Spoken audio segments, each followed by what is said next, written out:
A paz do Senhor, meus irmãos, tudo bem com vocês? Espero que você esteja bem sim. Eu sou o pastor Heraldo e nós estamos aqui para mais uma EBD em Foco.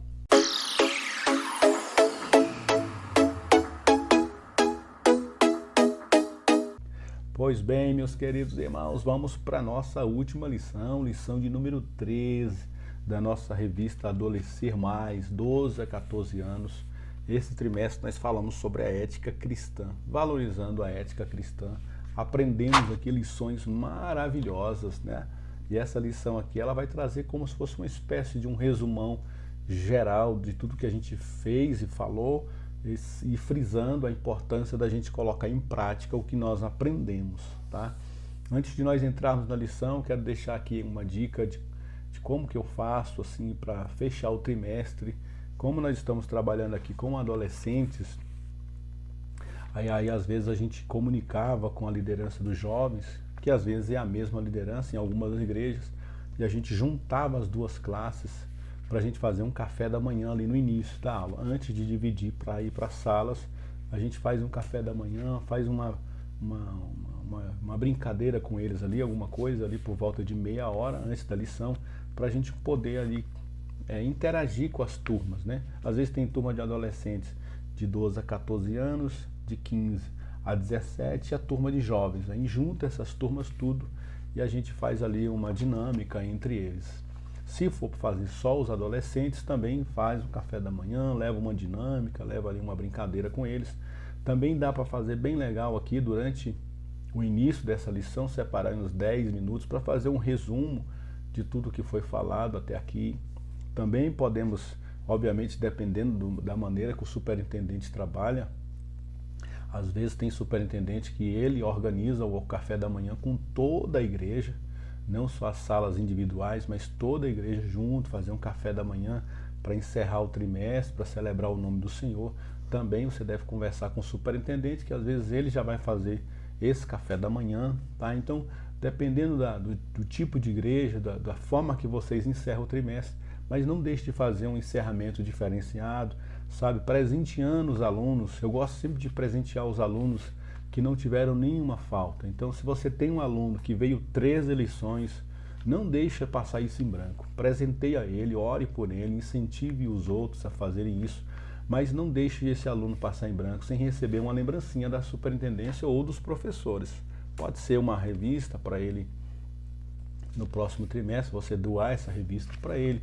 Pode ser também uma Bíblia nova, pode ser uma guloseima, um mimo para ele, qualquer coisa você precisa presentear essa pessoa, tá? Hoje em dia é tão raro uma pessoa vir 13 lições seguidas, então eu sempre fazia isso e a gente, por fazer isso, no próximo trimestre incentivava outros a não faltarem, né? Porque eles são muito competitivos, principalmente criança e adolescente. Então, se eles estão vendo que um adolescente foi premiado porque não faltou, ele vai fazer questão de não faltar, né?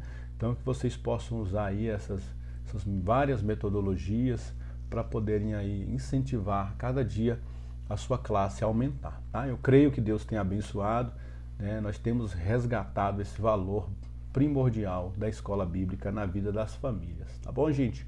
Vamos aqui para a lição, a vida cristã, lição de número 13. Nosso texto básico está em Lucas capítulo 14, verso 33 e Filipenses 1, versículo 6. E aqui na nossa introdução diz assim: ao longo da vida convivemos com alguns grupos diferentes, família, escola e igreja, por exemplo, todos eles com características e valores que de alguma forma tendem a nos influenciar ao longo desse trimestre. Aprendemos que o cristão deve agir de acordo com os princípios bíblicos, independente do grupo em que esteja inserido. Daí a importância de refletir sobre o nosso comportamento, principalmente em ambiente onde as pessoas não confessam a Jesus.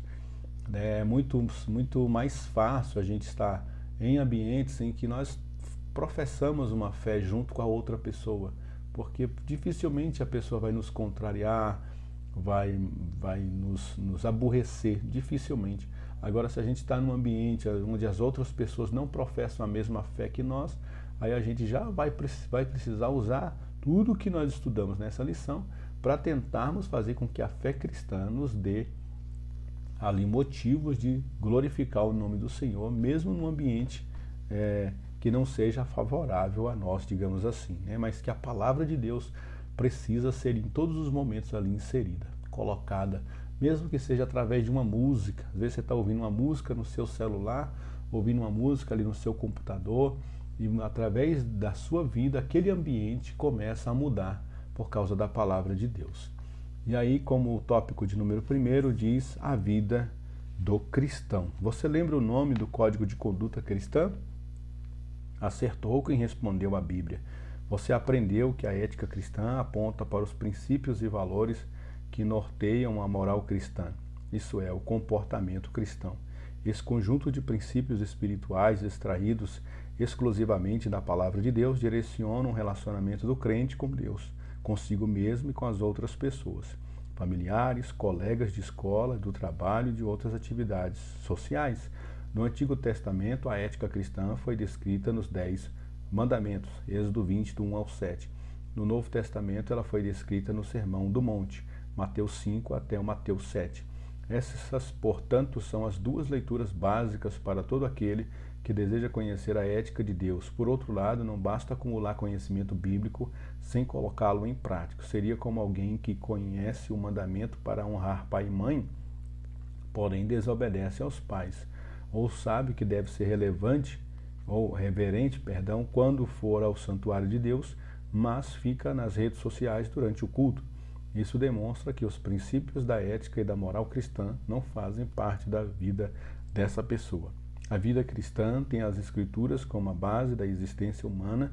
Isso inclui viver segundo a vontade de Deus, refletir ao máximo as características de uma pessoa cristã, seguir os padrões bíblicos nos relacionamentos reais ou virtuais e aplicar os princípios de Deus a tudo o que faz. Amém? Então, muito bem explicado esse tópico aqui, não tem muito o que comentar, ele está bem explicadinho, bem dividido, né? E somente a leitura já é o suficiente. Tópico de número 2, um ato de amor a Deus. Viver de acordo com a ética cristã é gratificante, mas implica abrir mão de algumas coisas e renunciar a tudo o que seja contrário às Escrituras. Como disse Jesus aos discípulos, assim, pois, qualquer de vós que não renunciar a tudo o que tem, não pode ser meu discípulo. Lucas 14, 33. Para isso, o cristão precisa estar alicerçado à palavra de Deus, tendo compromisso total com os valores bíblicos.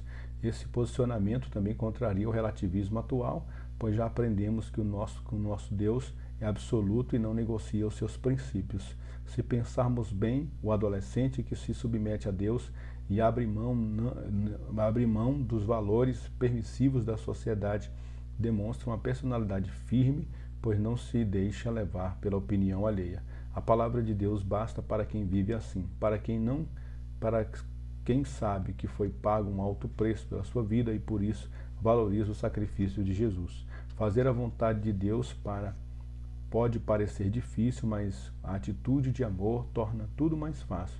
Seguir a Cristo é uma escolha, não uma obrigação. Jesus se agrada de gente feliz, que paga o preço da obediência por gratidão, por amor. Noé renunciou à sua reputação para construir a arca. Pedro, André, Tiago e João renunciaram às redes de pesca para seguir a Jesus.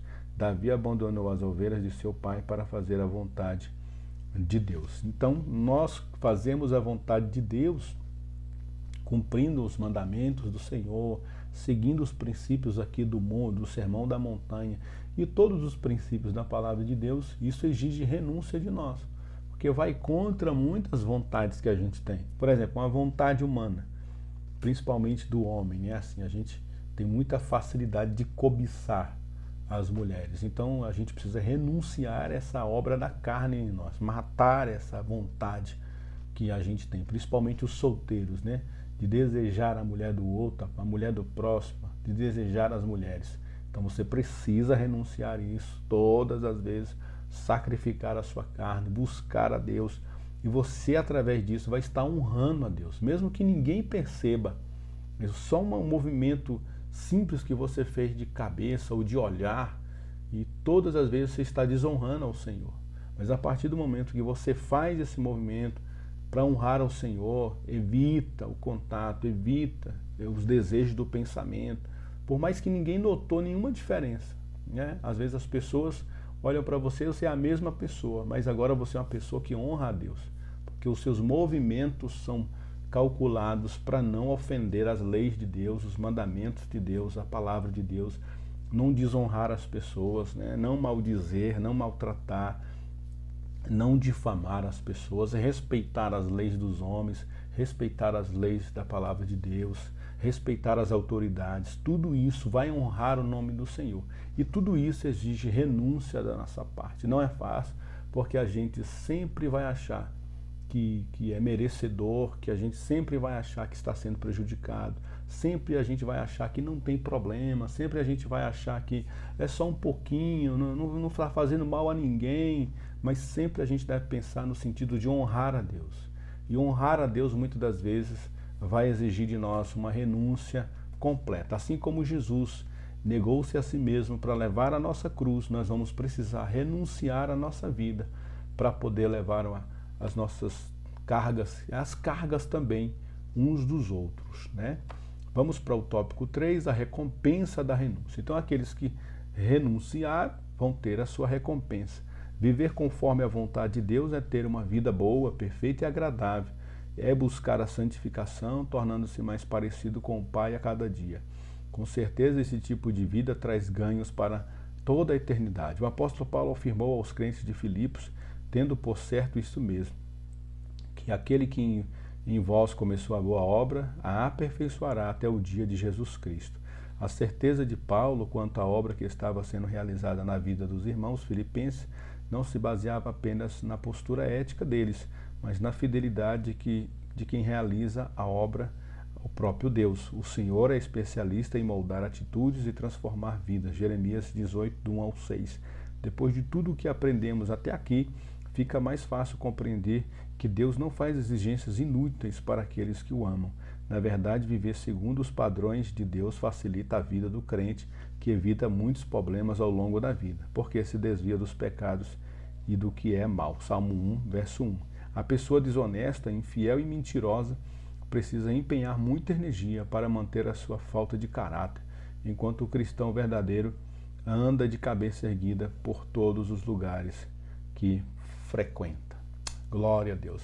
E a gente então assim faz o encerramento dessa lição. Na conclusão, é preciso colocar em prática todos os princípios da palavra de Deus para se ter uma vida cristã ética que glorifique a Deus. Amém, meus irmãos? Eu não coloquei aqui o preparando a lição dessa vez, porque eu julgo ser necessário a gente separar um tempo aí para um café da manhã, para fazer ali um período de perguntas e respostas no início. A lição traz uma dinâmica até interessante, aí você avalia aí o seu tempo, se dá para fazer, mas eu faria ali um período de perguntas e respostas, para tirar dúvidas, para fazer um café da manhã com eles, para interagir com eles, para incentivá-los para o próximo trimestre, presentear quem não teve nenhuma falta, quem sabe fazer ali um bolinho para comemorar os aniversariantes do trimestre. Não sei se o superintendente faz isso aí já na igreja para todos os alunos, mas se não faz, é interessante o professor pegar os aniversariantes do trimestre, comemorar nessa lição também, incentivar que eles tragam visitantes na próxima lição. Então é muita coisa que a gente precisa fazer antes dessa aula, então usa aí um tempo razoavelmente de meia hora para poder dar essa lição e deixa meia hora para trabalhar ali esses aspectos de confraternização, resumo da lição, perguntas e respostas, incentivá-los ao próximo trimestre, quem sabe aniversariantes do trimestre, enfim, que Deus possa te usar. E aí no próximo trimestre, se Deus permitir, estaremos aqui com uma nova lição, com uma próxima revista. Vamos estar aqui falando, continuando, ministrando aqui nesse canal algumas dicas e um pequeno resumo de cada uma das lições, tá bom? Deus abençoe você, deixa aí o seu gostei nesse canal, compartilha nos grupos daí da Escola Bíblica Dominical da sua igreja, para nos ajudar a continuar crescendo, tá? Por causa da sua ajuda, do seu empenho, da sua inscrição, nós temos crescido aqui paulatinamente. Vamos, em nome de Jesus, continuar crescendo. Em nome de Jesus, Deus te abençoe, meu irmão. Bom final de trimestre. Próxima semana estaremos aqui, se Deus quiser. Amém.